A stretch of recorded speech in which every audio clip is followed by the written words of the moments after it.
So after a challenging exploration age with the Mongols as Ashoka, we find ourselves heading into the modern age, and we have unlocked 8 of 12 current modern civs to choose from. We have America, the French, the British, the Nepalese, the Prussians, the Qing, the Russians, and Siam. And I must say, the decision I made going forward in this age was, partly because I had yet to play them, and they were one of the last modern age civs for me to choose. But also, I think, given that Ashoka himself does have certain benefits regarding excess happiness that leads to, I think, food, maybe? It's certainly something along happiness. And we've been playing, quite a few happiness specialists. I picked the French. As you can see, they do indeed have some specialist buildings related to happiness. But we'll get to that. Let's first read what they're all about. Liberté, égalité, fraternité. Hopefully that was correctly pronounced. They're a militaristic and diplomatic civ, by the way. This refers to the endeavors we can initiate with our friends. And of course, we made friends with with Xerxes and some of our distant allies. So this will help, the fact that we have access to militaristic and gaining combat strength, because, this particular game has had a lot of war in it. So you can select the celebration effects of any standard government in modern age, which, that sounds really cool. And maybe I messed around with it. Maybe I went science early or whatever. But generally speaking, I think, especially in the modern age, I think I'm changing my mind about the exploration age as I keep playing. But the modern age, I think gold is really essential, and everything else is kind of secondary. You'll get there in science anyway. Even though, to be fair, science games do, or at least the Legacy Path, does tend to be a little slower, generally speaking. So I can see some reason to want to choose a science one, especially early. Get those ports, get those rail stations, get those economic victory and other win cons up and running, science, flight, I can definitely see it. But still, it's something to consider. Plus 30% production towards constructing the Eiffel Tower. I don't really remember what the Eiffel Tower does. I remember in Civ 6 it gave you plus appeal to your entire empire, and it was very crucial to any culture game I ever did in Civ 6. But 7, I think, kind of like some of the other more powerful wonders like the pyramids and the Oracle in 6, they've taken a bit of a back seat in 7, and honestly, I think, it's understandable. You don't want people always having to just do the same old things, and I think they did a good job, if you will, in shedding light to different wonders and having the previous wonders that returned be nowhere near as influential as before. So, I don't think I bothered with the Eiffel Tower pretty much any of my games, but it's there if you want it. Garde Impériale. French Imperial unique infantry unit can make a ranged attack. That's really nice because you don't take any blowback from your attacks. Plus 2 combat strength when within a friendly army commander's radius, not necessarily friendly territory. More expensive to train. The Jacobin can only be made within an avenue, which we'll get to later. The avenue. We probably should look at that first, right? French Imperial unique quarter, created by constructing the Jardin à la Française and Salon in the same district. Plus 2 happiness on quarters in the city. So as I said, there is quite a bit of happiness associated with the French, and that can probably help continue to grow whatever cities and settlements we have with Ashoka's specialty abilities regarding happiness. So I do think there is quite a bit of synergy, even though, of course, geographically Ashoka is a million miles away from France. But I think there's actually more synergy than you might think at first. Anyway, Jardin à la Française, plus 5 culture and plus 1 happiness, adjacency for culture buildings and wonders. French Empire unique culture building and ageless. Hopefully we'll have at least one wonder in any of our bigger cities and settlements for that. And of course the Salon, plus 5 happiness and plus 1 culture adjacency for happiness buildings and wonders. So very inverted directly, not always so, how do I say it, symmetrical between the specialist buildings to make the quarter, shall we say. But in this one they very much are like this. Plus 5 happiness is with the other culture being adjacency for happiness, buildings, and wonders, and then you got the exact opposite of +5 culture and +1 happiness with adjacency for the other buildings, for the culture buildings and wonders. You know, it's very like hand in hand kind of stuff, which is pretty nice. So back to the Jacobin. A great person of one charge can only be trained in cities of an avenue, and the specific Jacobin received is random. Each Jacobin can only receive once, cost increases per Jacobin train. Now, they don't go into specifics on how the Jacobins tend to differentiate from, say, any of the other cultures that have their own specialists, like Alims of Egypt, which I really like, actually, or the Conquistadors of Spain, and things like that. But hopefully we can show them off, at least in one part of it. We have some influence to find as well. We'll have a look at our hub towns now and see how much we can generate. We start with 98. Let's see what we can get out of this. Usually the final age is where we can generate the most gross per turn influence. So that's +5, which is not great. Not a great start, but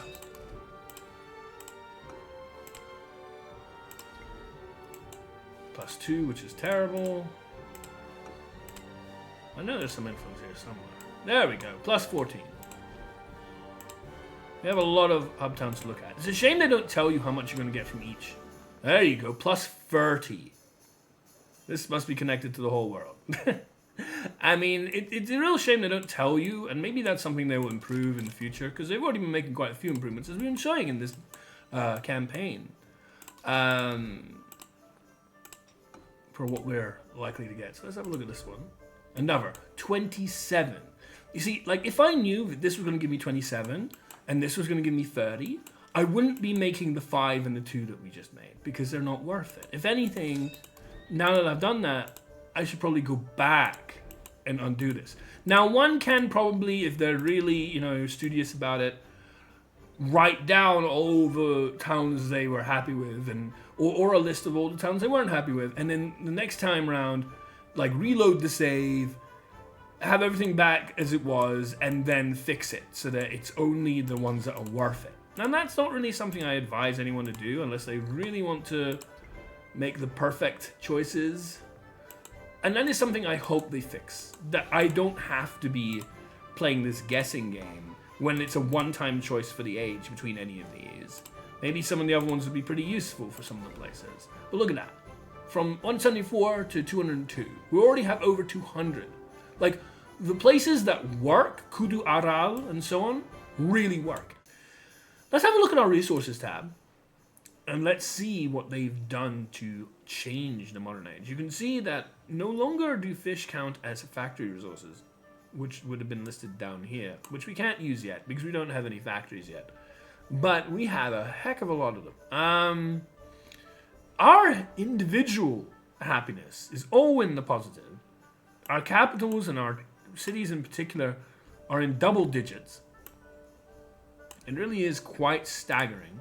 There's no real point in putting something that already has 94 food, more food, and we can't even anyway because our resource allocation doesn't allow us. We need to buy extra slots in order to do that, or you know, access a tile. But it is quite interesting the choices they've made, simply because, like, I don't really understand what was so wrong about the original factory goods choices. I do like and appreciate, though they're not listed here yet, that you get to see the value of them now going forward. They changed the illustration of the rail station to show you actually how much you're getting out of it. But we'll be seeing that in more detail later.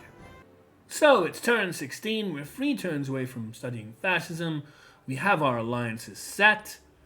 We have a ton of influence to work with. This is another benefit for the influence, is the war support. Let's go start the war, shall we? With Benny and Catherine. So they will get +3, and we'll get only +1. So it'll be a -2 deficit to start with.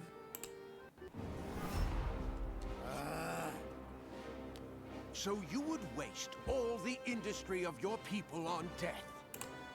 So let's completely cancel that out and have ourselves a much nicer +5 war support to work with. We can now move these troops out. These, of course, are commanders without any promotions. So I'm going to need to give them at least one in order to have these cuirassiers come out with movement points. But that's okay. They have more ships here than anything else, which is so strange. Are these walls? No, no, not really. I can move out at least like that.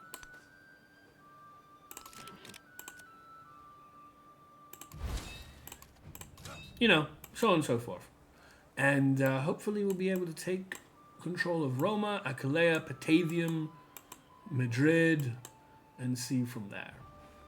Boy, does time move fast in this game, and only 3 turns later, and we've already taken control of Roma, Patavium, Madrid, which was the Spanish capital, and Toledo with a bunch of ships down here that we prepped. Of course, they have some land units we can easily take out now.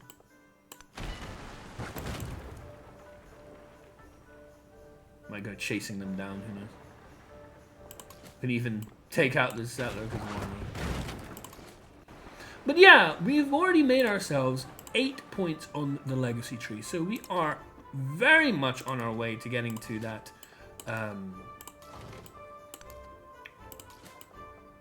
Manhattan Project and Operation Ivy finish. And of course, we need to make sure that we make the most of our culture game. So here we have an explorer. I'm going to set him down here. What I like about the Natural Wonders is it's one of the most guaranteed ways, alongside, you know, the studying at various different continents, of getting, you know, these elusive artifacts. Trying to chase down loose ones can be really frustrating. We are already 37% in the game. We have only 2 at the moment, at least housed. We have a few more here, so we can potentially reach the first milestone,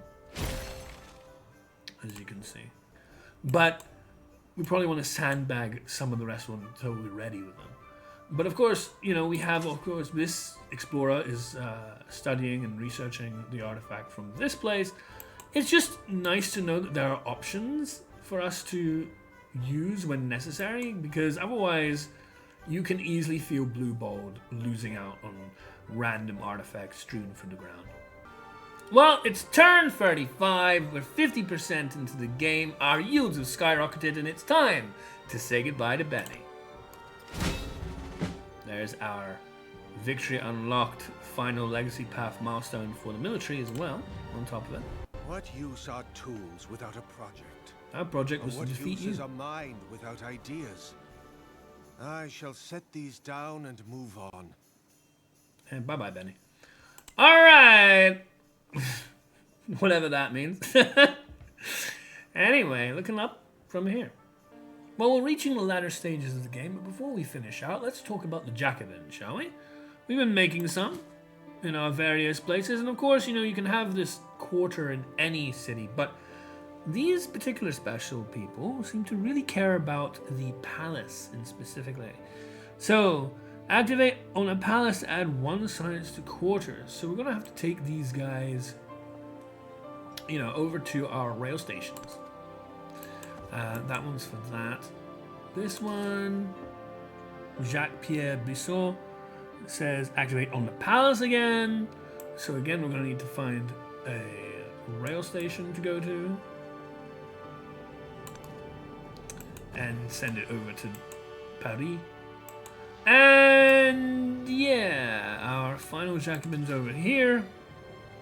Etapam de Alders, I think. This can be on any city, not just the palace. I think if I go here, I will no longer have movement, but we can always do that at a later date. So, they seem to be fairly yield-oriented, either combat strength, science, happiness, and they seem to be very fixated on wanting to be at the palace, or at the very least the city hall. But it's fun to mess around and figure out. I still think I prefer the alum overall, like the ability to make that wonder, the wonder boosting alum and other things It's pretty special. Maybe I'll be able to demonstrate that some other time. But yeah, fun to work with nonetheless.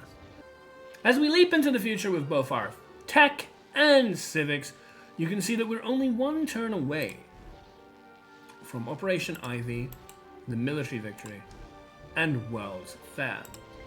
So, what does that mean? That leaves the economic victory and the science one, which are still only on stage 1, which is why I said at the beginning that maybe the French offering some boost to science would help us in the beginning, but we still need to finish that off before ending this game. Our banker here is at London. You can see that London is the very last of our very few remaining places because we defeated half of our opposition. And we have more than enough money to satisfy someone who we're already on very good terms of. So very much near the end of things. We just need to make sure that our science starts falling in line. As we're merely one step away from the future, you can see that our old friendships have withered away, and this is because they have different ideologies. This Xerxes has communism, and Friedrich has democracy. And unfortunately, while our friend Ada has not gone down any of those routes, especially not something opposing fascism, so she's still pretty decent with us. That's just the way of the game. Inevitably, if you let the game run on long enough, as we have done given this 53 turns, which is quite a lot for a regular modern age, even your closest allies end up having such a strong hatred of you, simply because of the minus 162. You can see how much positive we have. He remembers that we were at war with our enemies that we defeated, and supported endeavors and trades and all that sort of stuff, but 162 is just way too much to be able to fend off. That's just the way things are in this game. At long last, there's only 6% left in the game for us to do it. So this has taken everything. You can see, even though it says currently producing tenement, this is just a strange visual bug, which hopefully they'll fix, but there's no urgency, I don't think, because it's a relatively straightforward one to understand that actually it's not the tenement. That was the thing they did before. No, it's the crewed space flight. Has one more turn on it. That's the science victory post, one turn away. Madrid is one turn away on World's Fair, of course. We've already seen this. The military Operation Ivy is one turn away in Paris. And, of course, our banker has one more place. Now, we won't activate the banker, but let's have a look at what of the remaining 3 win cons actually wins out this time. Remember, last time with Patrick was actually the culture victory. And let's have a look what happens when I press this button. They're still fighting amongst themselves, of course. Ah! It's Operation Ivy again. Maybe one of these days it'll be science. Probably not this game ever, because we had so long in science. There's never going to be science in this one, but yeah! Let's have a look at our stats, shall we, on how this game progressed and what we were able to achieve over our opposition. The modern age has indeed come to an end. It is the very end of our Ashoka campaign in illustrious success. Has come to Earth. Uncountable hopes, dreams, lives, all vanished in a blinding light. Victory comes with a cost. Yay! I mean, it's sad because it's a military one, but we did it! We did all of them, really. So, one final look at the actual standings and what we were able to achieve.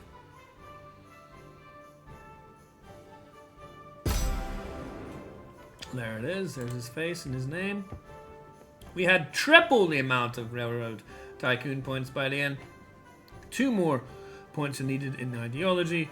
1 more... I guess that's what it means when you have the last turn with the... because it counts the crewed space flight as the 4th one, I presume. And one more artifact than normal. Most of the other people didn't really come close. And of course 38 points total, which is pretty high over the remaining competitors that we were up against. Thank you for watching this video. I hope you enjoyed it. If you did, don't forget to like it, subscribe to the channel, maybe leave a comment below. And I look forward to seeing you next time.